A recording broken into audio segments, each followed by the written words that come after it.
Hey guys, so we're going to focus on scapula or your shoulder blade and how it moves backwards, which is called retraction.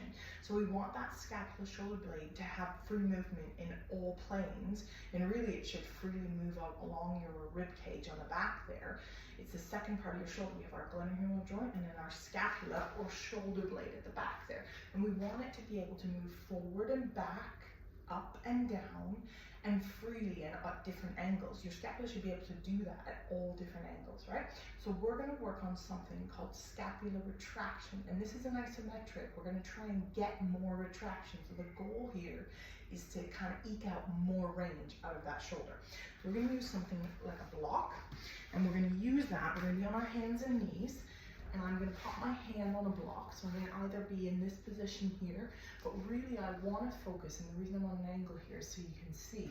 So my shoulders are underneath me, my other hand is just on the floor, and the one you're working on is raised up a level.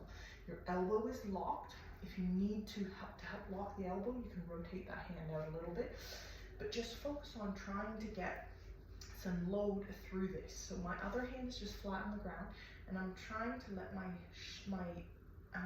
body sink down. So the shoulder blade is going to go up, or my shoulder is trying to retract.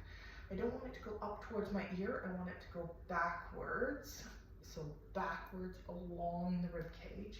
So we're going to hold that, find that end range of position. Make sure you don't overarch through your back or other areas. We want it to come from the shoulder, don't bend the elbow. We'll just hang out there for a little bit. Now, to do an isometric of retraction, which is pulling it back further, we're going to solidify our position. So I'm going to get myself tight, my core tight, my whole body tight. And then what I'm going to try and do, maintaining the position I'm in, is I'm going to try and lift this hand off, but using the back of my shoulder. So I'm not bending, I'm not twisting, I'm just hovering above here, holding that, and relax. So you saw my elbow bend. This is a very hard exercise, and really focusing. So I'm loading through there. You only need a small difference. So what I'm going to do is I'm going to put another block there, and then it's just a small difference on my scapula. So we're going to set that position, sink ourselves down. Once we find that end range, hang out there for a little while, get a stretch on the inside of that shoulder blade at the back.